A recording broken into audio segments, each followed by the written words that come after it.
Alam mo ba na karamihan ng mga tao ay magtatrabaho buong buhay nila para lang kumita ng pera nang hindi namamalayan na ipinanganak na sila na may lahat ng kailangan para yumaman. Yumaman. Hindi sa pamamagitan ng pera sa bulsa, kundi sa pamamagitan ng isang mekanismong nasa loob nila na may kakayahang lumikha ng maraming milyon na piso. At ang pinakakatakataka, karamihan ay namamatay nang hindi man lang ito nagagamit. Nabubuhay silang parang likas na mahirap samantalang sa katotohanan, ipinanganak silang tunay na mayaman. Ang tanong ay hindi ipinanganak ka bang mayaman? Ang tamang tanong ay, napagpasyahan mo na bang gawing pera ang katotohanan ito o ipagwawalang bahala mo pa ito ng isa pang linggo? Hindi mo kailangang habulin ang kayamanan. Nasa loob mo na ito, naghihintay lang na magamit. Ito ang bahaging walang nagsabi sa'yo. Hindi mo kailangang maging mayaman, kailangan mo lang itigil ang pagtanggi na ikaw na nga iyon. Ngunit karamihan ng tao ay nabubuhay ng ganito, itinatanggi ang sariling kasaganaan, na para bang normal lang mabuhay sa kakulangan, na para bang karapat-dapat mabuhay sa patuloy na pakikipaglaban. Pero sabihin mo nga, kailan pa naging kabutihan ang kakapusan? Kailan pa naging tanda ng kababaang loob ang paniwalang mali ang magnanais ng higit pa? Isipin mo walang nagturo sa iyo na ipinanganak ka na may kapangyarihang lumikha sa loob ng iyong isipan. Na kaya mong iguhit sa iyong imahinasyon ang anumang realidad na gusto mo. At kapag tinanggap mo ito ng may damdamin at inukit sa iyong panloob na isipan, sisimulan nitong baguhin ang iyong panlabas na mundo. At hindi dahil hindi mo ito natutunan, ay hindi na ito totoo. Mula pa noong unang panahon, hinuhubog ng tao ang kanyang kapaligiran sa pamamagitan ng isipan. Lahat ng nakikita mo, ang upuang inuupuan mo, ang cellphone na hawak mo, ang bahay na tinitirhan mo, lahat yan ay unang umiral sa isipan ng isang tao. At bakit mo iniisip na ang buhay mo ay eksepsyon sa patakarang iyon? Ngayon, huminto ka at mag-isip, ilang ulit mo na bang sinabi sa sarili mo na hindi mo kaya, na masyadong mahirap, na hindi ito para sa'yo? Ilang beses mo na bang tiningnan ang iyong bank account at inisip, wala ako? Alam mo ba bawat isa sa mga salitang iyan ay naging parang isang ladrilyo sa pader na naghihiwalay sa iyo sa kasaganaan? Sa bawat pagkakataong inuulit mo ang isang limitasyon, lalo mo lang itong pinapatibay. Dahil hindi ibinibigay ng universo ang gusto mo, ibinibigay nito ang pinaniniwalaan mo. Kapag sinabi mong umahina ako, sasabihin nito, sige, maging mahina ka. Kapag sinabi mong hindi ko kaya, sasagot ito, o sige, huwag mong kayanin. At yan mismo ang nangyari sa akin. Sa loob ng maraming taon, hindi ko nakita ang sarili ko bilang isang taong may kakayahan. Akala ko, nakatakda akong mabuhay para lang makaligtas. Nagtrabaho ako sa mga gasolinahan, nagpalit ng langis, naglinis ng sahig, gumawa ng kahit anong trabahong dumating. Hindi ito dahil kulang ako sa pagsisikap. Nagtatrabaho ako ng todo, pero wala akong nararating. Para akong nakakulong sa isang siklong walang katapusan. Para bang tumatakbo ako habang may mabigat na angkla na nakatali sa aking paa. At ang angklang iyon ay ang imahe na mayroon ako sa aking sarili. Hanggang isang araw, may isang lalaki na nag-abot sa akin ng isang aklat, mag-isip at yumaman. Nagsimula akong magbasa at biglang may nag-click sa akin. Sa unang pagkakataon, may nagsabi sa akin na hindi ko kailangang labanan ang mundo, kailangan ko lang baguhin kung ano ang nasa loob ko. Para itong isang sindi ng pusporo. Iniwan ko ang trabaho ko bilang bombero. Walang plano, walang karanasan, walang pera. Pero may bago akong bagay, isang bagong imahe ng kung sino ako. At alam mo kung ano ang nangyari. Sa mas mababa pa sa isang taon, kumita ako ng higit sa 100,000 piso. Hindi iyon tsamba. Iyon ay pagkakaayon. Kapag binago mo ang larawan ng sarili mo, ang buong mundo ay magsisimulang mag-ayos sa paligid mo. Kaya sabihin mo nga ilang beses ka nang hindi sumubok dahil akala mo hindi mo kaya. Ilang pagkakataon na bang pinalampas mo dahil naniwala kang hindi ito para sa'yo? Alam mo kung ano yon? Iyan ang kondisyon ng isip na kumikilos. Karamihan ng tao ay ginugugol ang buong buhay nila sinusubukang lutasin ang kakulangan ng pera sa pamamagitan ng trabaho, pagsusumikap, at dagdag na trabaho. Pero hindi nila napapansin na ang problema ay wala sa labas, nasa isipan. At ang mas masaklap, ni hindi nila alam na sila'y nakaprograma na. Kaya ngayon, tanong ko sa'yo, magpapatuloy ka bang mabuhay ayon sa lumang programang ito? Hahayaan mo bang ang mga luma at limitadong ideya ang magtakda kung magkano ang maaari mong kitain, saan ka maaaring manirahan, o anong damit ang maaari mong isuot? O hihinto ka ngayon at pipiliing sadyang lumikha ng isang bagong larawan ng sarili mo? Karamihan ng tao ay takot gawin ito. Takot na magmukhang mayabang. Takot na mabigo. Takot na lumabas sa komportableng lugar. Pero itanong mo sa sarili mo, ang ginhawa ba na meron ka ngayon ay tunay na ginhawa? O nakasanayan mo lang ito? Dahil ang mabuhay nang hindi natutupad ang iyong tunay na potensyal, iyan ang dapat ituring na hindi komportable. Tandaan, anumang paniwalaan mong totoo, iyon ang magiging karanasan mo. Kapag naniwala kang mahirap ang pera, magiging mahirap ito. Kapag naniwala kang hindi ka karapat-dapat, iiwas ito sa'yo. Ngayon, kung naniniwala ka na ipinanganak ka na mayaman at mabubuhay ka na parang ganoon, na may isipan ng kasaganaan, paglikha at layunin, magsisimulang magbago ang lahat sa paligid mo. At maaari mong simulan ito ngayon. Sa susunod na 7 araw, bigyang pansin ang bawat negatibong iniisip mo tungkol sa pera. Bawat isa. Isulat ito. At sa tabi nito, isulat ang kabaligtaran. Halimbawa, ang hindi ko kayang bayaran ito, ay nagiging natutuklasan ko ang mga paraan upang mabayaran ito ng madali. Gawin ito ng walang palya. Palitan ang luma ng bago, 7 araw na magkakasunod. Hindi ito mahika. Ito ay neuroplasticity. Ito ay muling pagprograma ng isipan. Ito ay agham. Ipinanganak ka ng mayaman. At ang nakapaglalayo sa iyo mula sa kayamanan ay hindi diploma, hindi mana, hindi ekonomiya. Ito ay ang larawan na patuloy mong pinanghahawakan tungkol sa iyong sarili.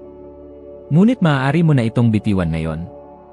Dahil ang bagong buhay ay hindi nagsisimula kapag nagbago ang lahat. Nagsisimula ito kapag ikaw ang nagbago. Ngayon, ang tanong, handa ka bang tanggapin ito? O maghihintay ka pa ng isa pang linggo bago mo mabuhay ang laging para sa iyo ayon sa karapatan? Matagal kong pinaniwalaan na habang mas pinaghihirapan ko, mas marami akong pera. Lumaki akong naririnig iyon. Magtrabaho ng mabuti at magiging maayos ang lahat. Ngunit nais kong sabihin sa iyo ang katotohanang bihirang banggitin ng sinuman, hindi ginagantimpalaan ng mundo ang pagsisikap. Ginagantimpalaan nito ang halaga. At ang halaga ay walang kinalaman sa dami ng pawis na tumutulo mula sa iyo. May kinalaman ito sa dalas na inilalabas mo, sa antas ng kamalayan na dinadala mo, sa pakinabang at epekto ng iyong ibinibigay. Nakikita ko ang mga taong bumabangon ng alas 5 ng umaga, sumasakay ng 3 uri ng transportasyon, at umuwi ng pagod na pagod sa gabi at gayon pa man nananatiling salat. Walang pagbabago sa bank account. Naiisip ko, hindi ito makatuwiran. Ibinibigay na nila ang lahat. Bakit hindi sila umuunlad? Noon ko naunawaan, gumagalaw sila sa maling dalas. Kumakilos ang katawan pero hindi ang isipan. Gumagawa sila ngunit hindi nakahanay. Pinipilit nila ang universo sa halip na makipag-ugnayan dito. Maaari kang magtrabaho ng 14 na oras bawat araw at gayon pa man ay naglalabas pa rin ng dalas ng kakulangan.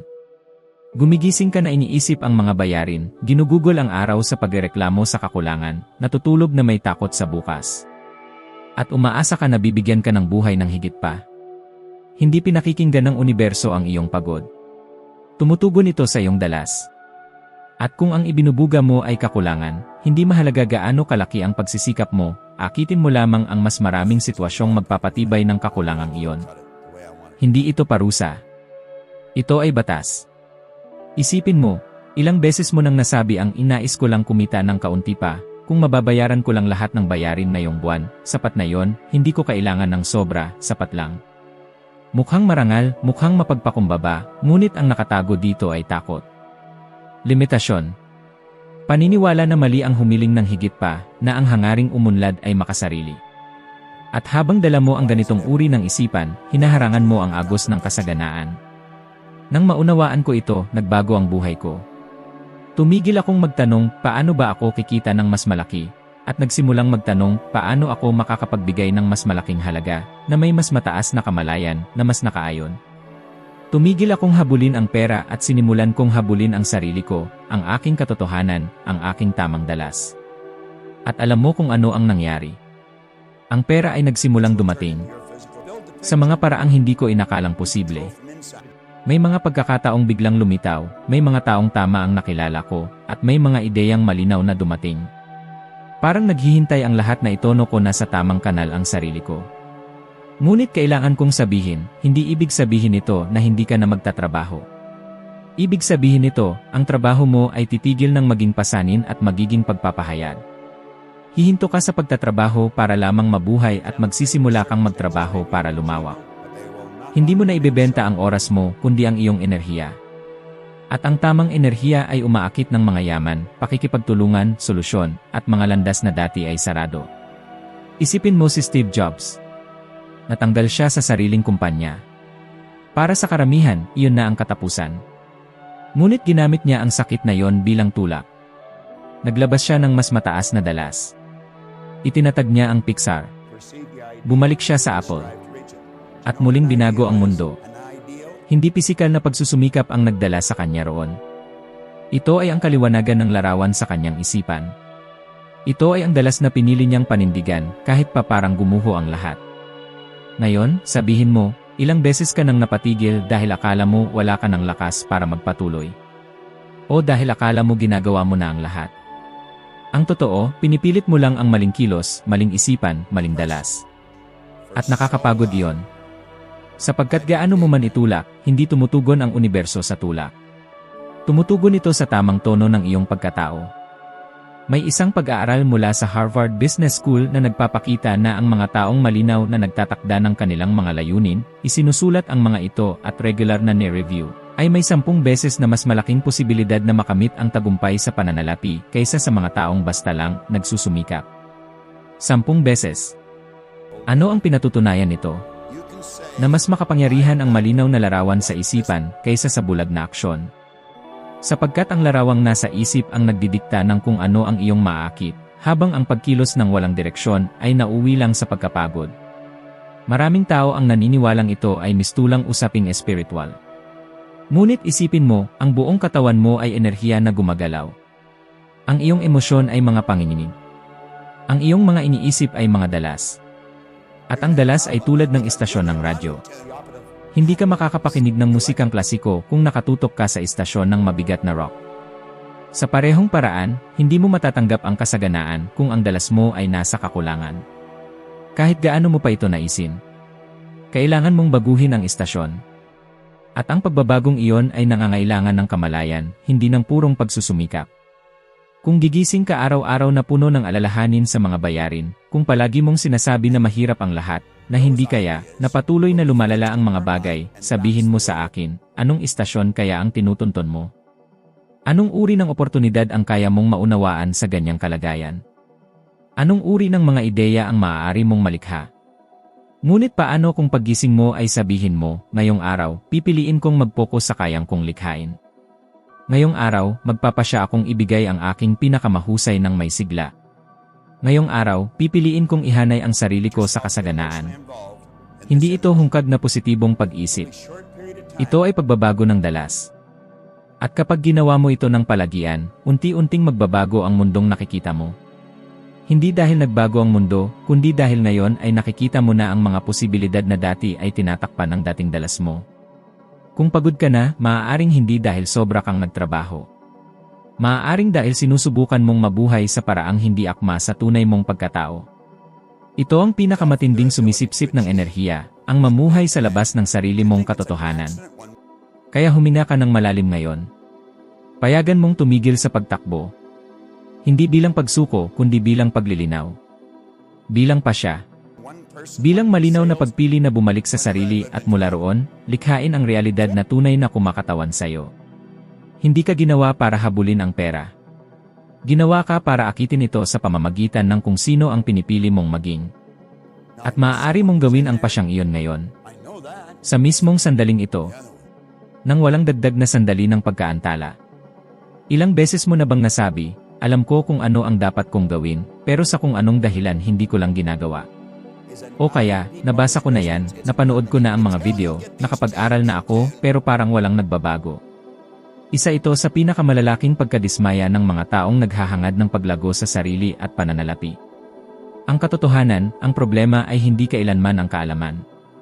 Ito ay ang pagkakasanay. Hindi ka kumikilos base sa alam mo.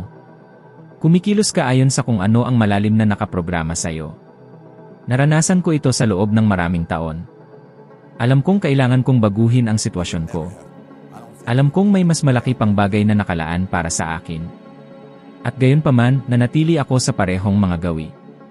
Gusto kong magbago, ngunit para bang nasa loob ako ng isang maze.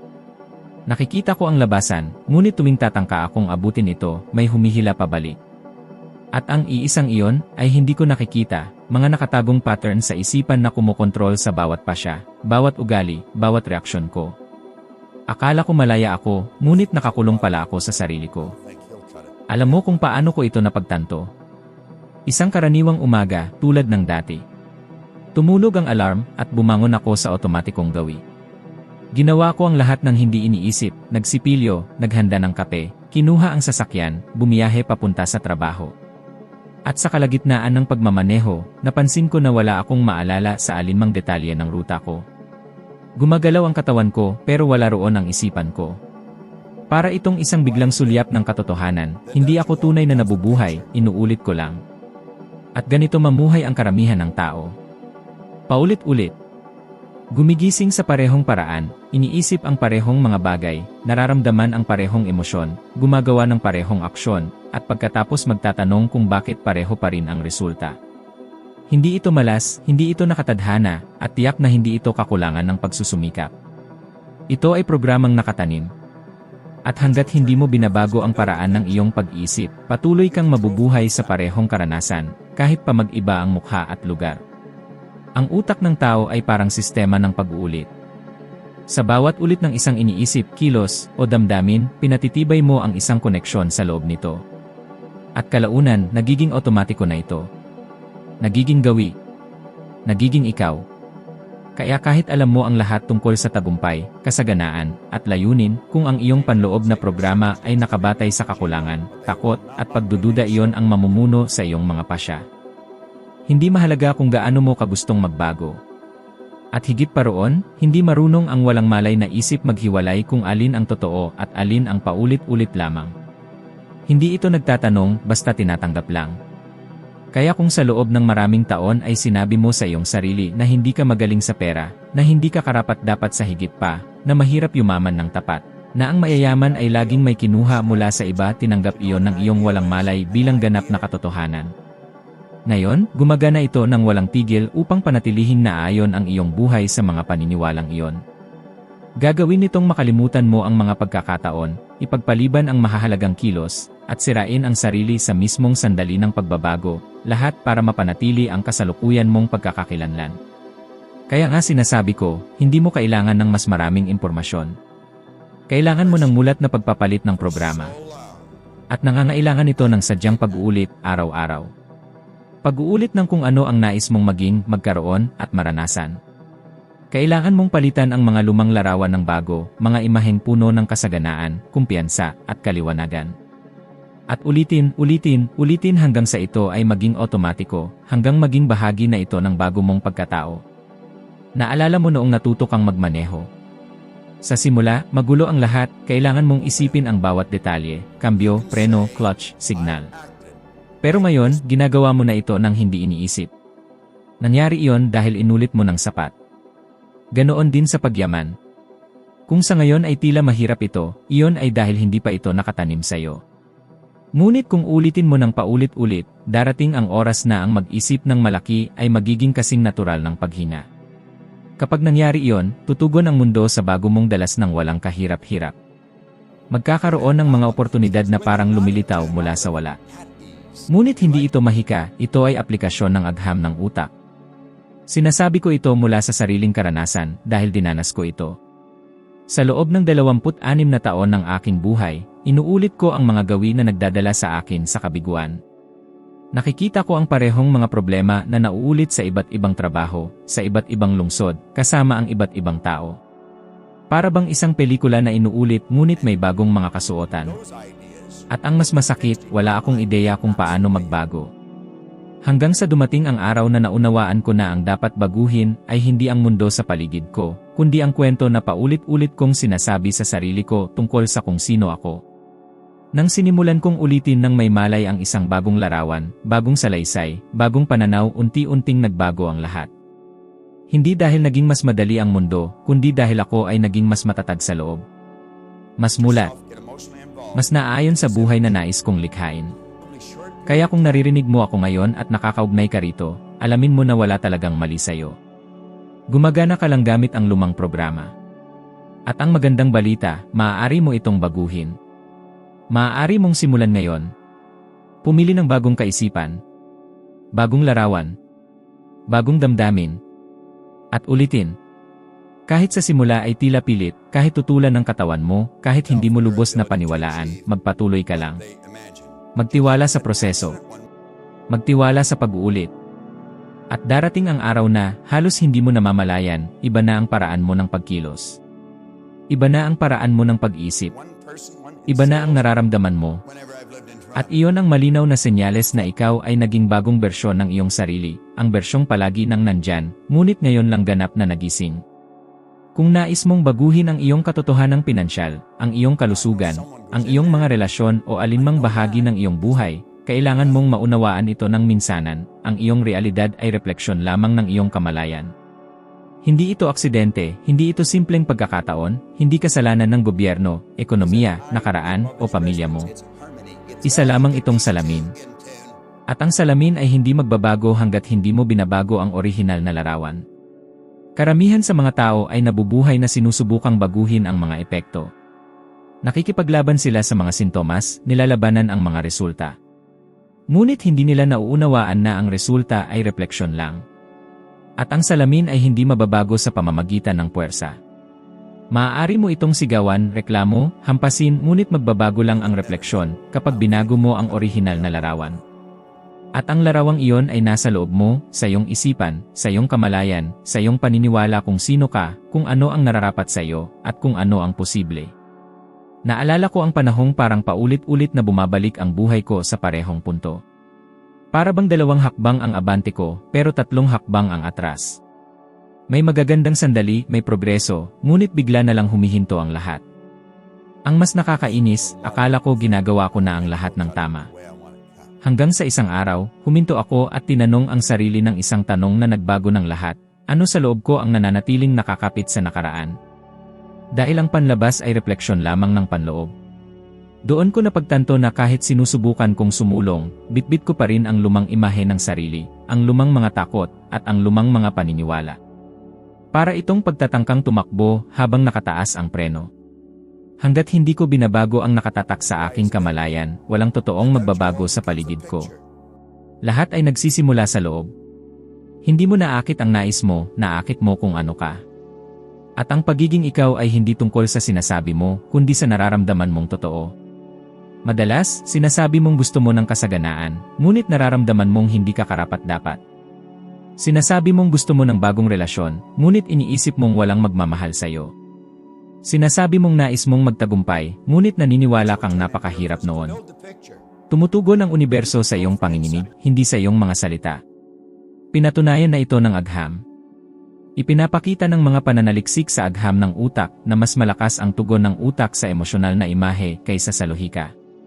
Kaya, walang saysay ang pagsabi ng mayaman ako kung sa loob mo ay nakakaramdam ka pa rin ng takot, pagkakasala, o limitasyon. Ang bumubuo ng iyong realidad ay ang emosyon na kaakibat ng imaheng iyon. Kaya't maraming pahayag ang hindi epektibo, inuulit lang ng tao ang mga salita, ngunit patuloy na pinapakain ang isip ng mga larawang puno ng kakulangan. Kailangan mong isabuhay muna ang imahe bago ito magpakita sa realidad. Kailangang maramdaman mo ang panginginig ng bagay na nais mo na para bang totoo na ito. Hindi dahil nagpapanggap ka, kundi dahil nauunawaan mo kung paano gumagana ang mga batas. Alam mong sumusunod ang materya sa isip. Na ang pisikal ay sumusunod sa hindi nakikita. Na ang mundo sa labas ay laging huling nakakaalam. Una, binabago mo ang nasa loob. Pagkatapos, unti-unting naayos ang lahat sa paligid. Isipin mo ito ng sandali. Kung nakikita mo ang sarili bilang taong limitado, bawat pangyayari sa buhay mo ay dadaan sa salang iyon ng paniniwala. Makikita mo ang hadlang sa lugar ng pagkakataon. Makakaramdam ka ng banta sa halip na hamon. Iiwas ka sa solusyon dahil sa takot magkamali. At magmumukhang makatwiran ang lahat ng iyon, parang totoo, ngunit iyon ay refleksyon lamang ng tahimik na gumaganang limitadong kamalayan. Ngayon, isipin mo naman ang kabaligtaran. Isipin mong nakikita mo ang sarili bilang masagana, may kakayahan, at karapat-dapat. Kahit wala pa ang patunay sa labas. Kahit wala pa ang pera sa bangko. Kahit wala pang nakikitang tagumpay. Kapag pinananatili mo ang imaheng iyon na may lakas ng damdamin, sisimulan nitong hubugin ang iyong kilos. Magiging iba ang asal mo, mas matapang ang desisyong ginagawa mo, at kikilos ka ng may higit na tiwala sa sarili. At ano ang mangyayari? Magsisimulang tumugon ang mundo. Magsisimulang ipakita ng salamin ang bagong imahe. Hindi ito tungkol sa pagbaliwala sa mga katotohanan. Ito ay tungkol sa pagkilala na pansamantala lamang ang mga katotohanan, ngunit permanente ang kamalayan. At kapag binago mo ang pundasyon ng kamalayan, mababago mo rin ang mga katotohanan. Hindi ka nakatali sa anumang resulta. Nakatali ka sa mga ideyang nilikha mo tungkol sa iyong sarili. At anumang sandali, maaari kang pumili ng bagong mga ideya, bumuo ng bagong pagkakakilanlan, at magtakda ng bagong panginginig. Lagi ko itong inihahambing sa halimbawa ng bakal. Ang isang piraso ng hilaw na bakal ay nagkakahalaga ng humigit kumulang 200 piso. Ngunit kung hubugin mo ito bilang mga karayom, aabot ang halaga nito sa humigit kumulang 50,000 piso. At kung gawing mga kwerdas para sa relo, aabot ang halaga nito sa humigit kumulang 25 milyong piso. Pareho pa rin ang bakal. Ang nagbago ay ang anyo. Ang gamit. Ang halagang ibinigay dito. At ikaw ay ganoon din may halaga ka na, ngunit marahil ay ginagamit ka pa rin sa limitadong paraan dahil sa limitadong kamalayan. Kapag binago mo ang larawan mo sa sarili, bubuksan mo ang mga bagong bersyon ng iyong sariling pag-iral. Kaya sinasabi ko sa iyo, huminto ka ngayon at magsulat. Kumuha ng papel at ilarawan kung sino ang kailangan mong maging para mabuhay ang buhay na nais mo. Hindi kung ano ang kailangan mong magkaroon, kundi kung sino ang kailangan mong maging. Paano mag-isip ang taong iyon? Ano ang nararamdaman niya? Paano siya kumikilos sa harap ng mga problema? Anong mga desisyon ang ginagawa niya? At ngayon, hawak ang larawang iyon, simulang isabuhay ang isang bahagi nito araw-araw. Isang hakbang, isang pagpili, isang kaisipan. Dahil ang pagbabago ay hindi nangyayari ng sabay-sabay. Ngunit nagsisimula ito sa isang sandali. At ang sandaling iyon ay maaaring ngayon. Sapagkat ang iyong realidad ay nababago, nahuhubog, na ipapanday. At ang kasangkapan na humuhubog nito ay ang iyong kamalayan. Baguhin ang loob. Susunod ang labas. Palagi. Walang eksepsyon. Kung may isang bagay na dapat mong dalhin mula sa video na ito ay ito, ipinanganak ka ng mayaman. At hindi ko tinutukoy ang pera sa bangko, tinutukoy ko ang potensyal, ang kapangyarihang lumikha, ang kakayahang baguhin ang anumang realidad batay sa larawang pinanghahawakan mo tungkol sa iyong sarili. Ang tunay na pagbabago ay hindi nagsisimula sa labas. Nagsisimula ito sa loob, sa hindi nakikita, sa paniniwala mo kung sino ka at kung ano ang kaya mong maranasan. Sapat na iyon upang baguhin ang direksyon ng isang buong buhay. Ngunit iyon ay pundasyon lamang. Magpapatuloy ang paglalakbay. At kung tunay kang nakatuon sa iyong pagbabago, narito na ang susunod na hakbang sa harap mo. Sa susunod na video, akyat ka ng isa pang baitang sa iyong hagdang patungo sa karunungan at kaliwanagan. Magiging 1% kang mas mabuti kaysa sa ikaw ngayon. At ang 1% iyon, kapag pinagsama araw-araw, ay makapagdudulot sa iyo sa isang lugar na ngayoy tila imposibleng marating. Salamat sa pananatili mo rito kasama ko hanggang ngayon. Hinihintay kita sa susunod na video.